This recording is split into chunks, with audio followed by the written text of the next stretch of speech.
Good morning and welcome to a Sunday sermon, your weekly moment of reflection and faith. Together we'll journey through the Word of God, drawing inspiration for our daily lives. Today's message reminds us that hope and grace are never out of reach, no matter the challenges we face. So settle in, open your heart, and let the Spirit guide you as we begin this Sunday's sermon.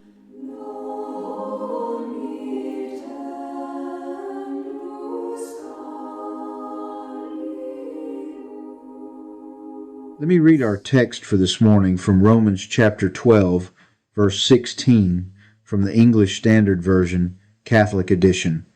Live in harmony with one another. Do not be haughty, but associate with the lowly. Never be wise in your own sight.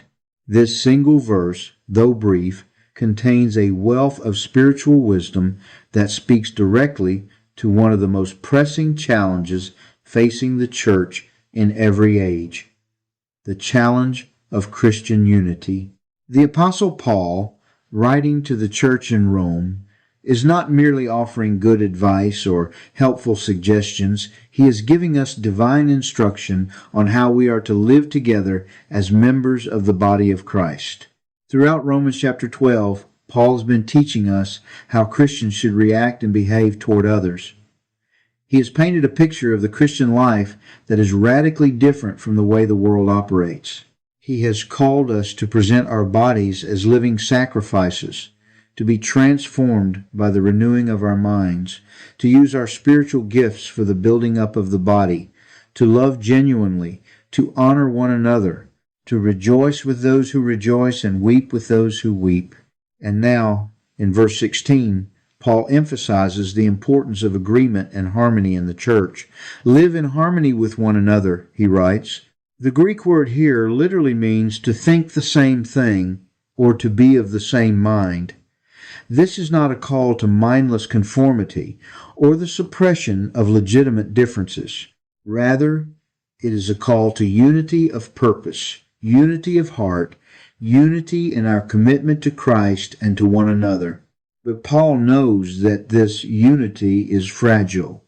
He knows that there are forces, both external and internal, that constantly threaten to tear apart the fabric of Christian community. And so he identifies two specific dangers that we must guard against if we are to maintain the harmony that Christ desires for his church. The first danger is haughtiness. Looking down on others, insidering ourselves superior to our brothers and sisters. Paul addresses this when he says, do not be haughty, but associate with the lowly. This is a call to humility in our relationships, to see every person as made in the image of God and worthy of our respect and love. But this morning, I want to focus our attention on the second danger that Paul identifies. Never be wise in your own sight.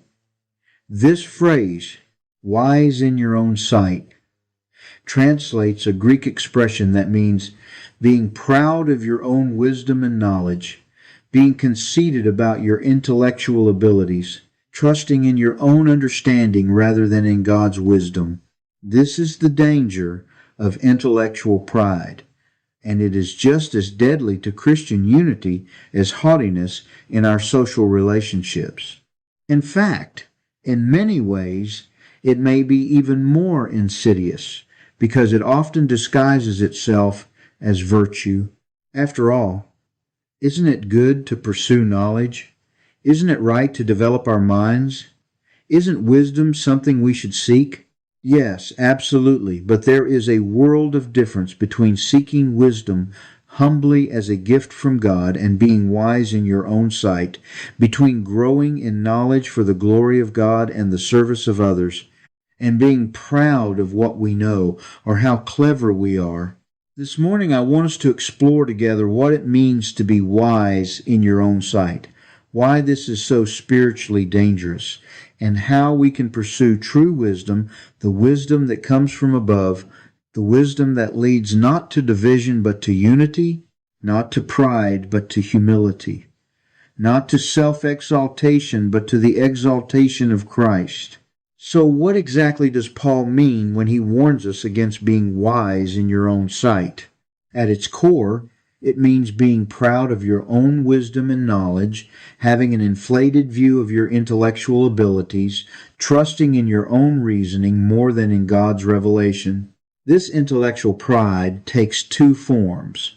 The first is pride in what we know, becoming puffed up because we have studied more than others, can quote Scripture, or understand complex doctrines. We begin to see knowledge as a badge of superiority rather than a gift to serve others. Perhaps we look down on the simple believer who loves Jesus deeply but cannot articulate fine theological points. The second form is pride in our ability to reason and figure things out. We become confident in our own judgment, trusting our thinking more than God's Word. This often masquerades as intellectual independence, but there is a crucial difference between using our minds faithfully under God's authority and setting ourselves up as the final arbiters of truth. The church has always recognized this danger. Pride was the very sin by which Satan fell. And intellectual pride is particularly dangerous because it strikes at our relationship with God. When we become proud of our wisdom, we are saying, I don't need God to teach me.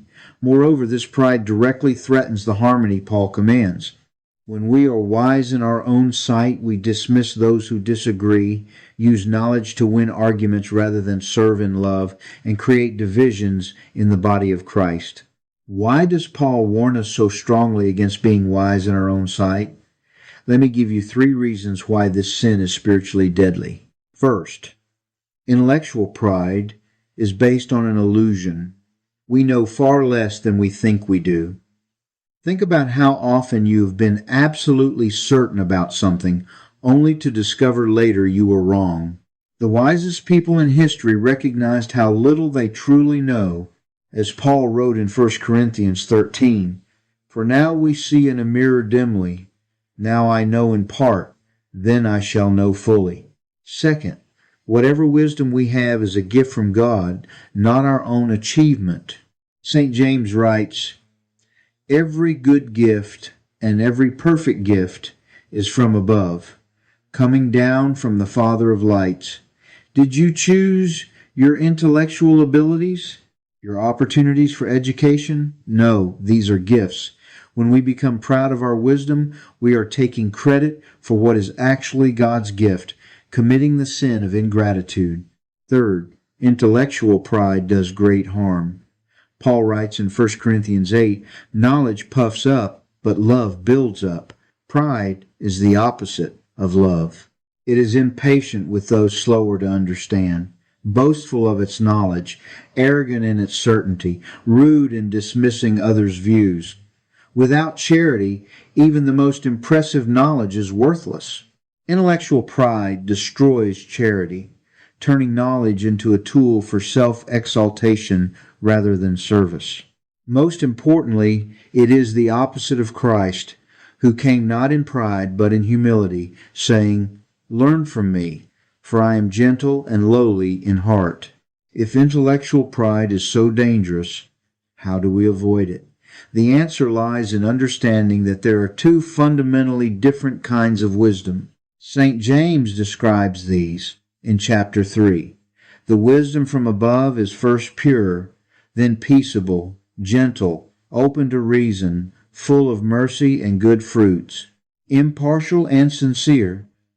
But earthly wisdom is characterized by bitter jealousy and selfish ambition, leading to disorder and every vile practice. Earthly wisdom seeks its own advantage, competes with others, wants recognition as superior. This is exactly what Paul warns against when he says, Never be wise in your own sight. It is knowledge corrupted by pride, serving self rather than God and neighbor. But the wisdom from above is pure, peaceable, gentle, open to reason, full of mercy, impartial, and sincere. Where does this wisdom come from? Proverbs tells us, The fear of the Lord is the beginning of wisdom. True wisdom begins with a right relationship with God, with reverence, humility, and recognition that God is God and we are not.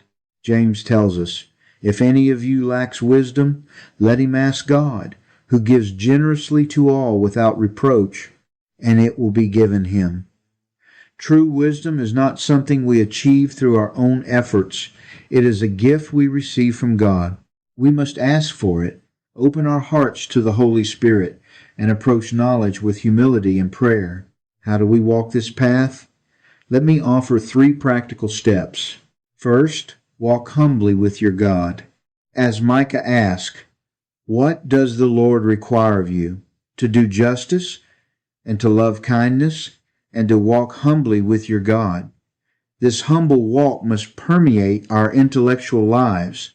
Study Scripture prayerfully, asking the Holy Spirit to illumine your understanding. Approach learning with gratitude, recognizing all truth comes from God. Second, work out your salvation with fear and trembling. This is Paul's instruction in Philippians 2, not terror, but profound awareness of the seriousness of our spiritual condition. When we work out our salvation with fear and trembling, we cannot be wise in our own sight. We remain humble, teachable, open to correction, recognizing we are all works in progress.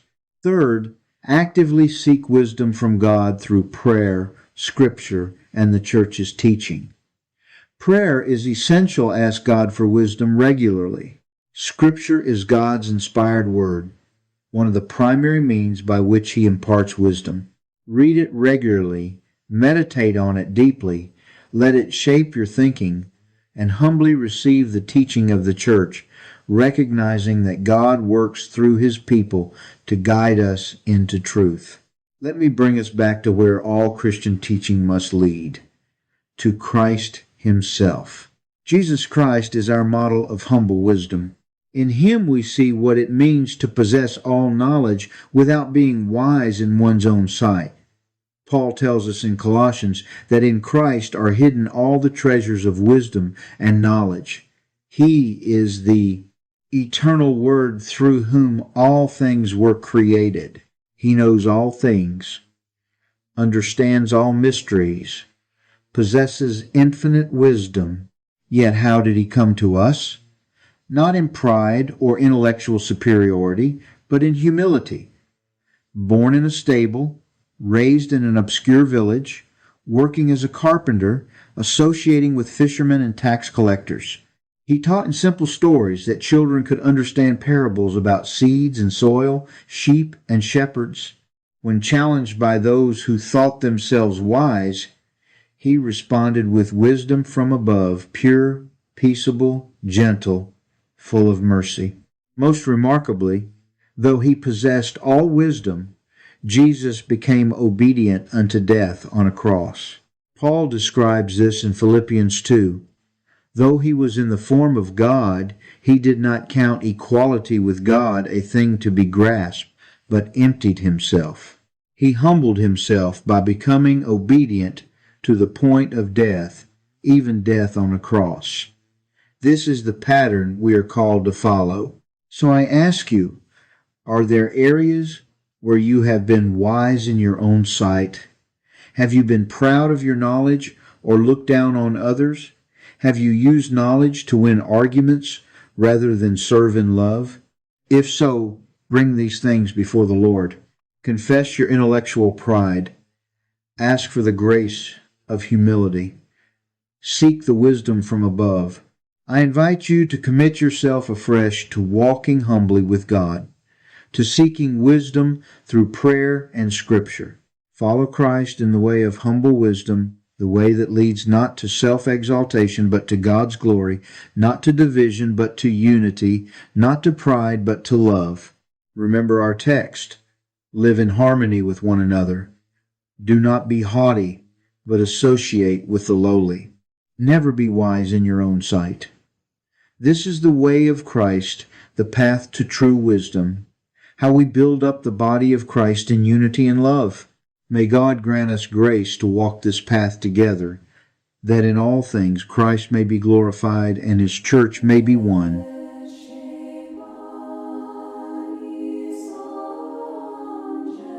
Thank you for joining us today on a Sunday sermon. May the words you've heard inspire your heart and guide your steps throughout the week. Remember, God's love is constant, and His grace is abundant for all who seek Him. Until we meet again next Sunday, stay rooted in faith, live in hope, and share His peace with everyone you encounter. God bless you, and have a wonderful week ahead.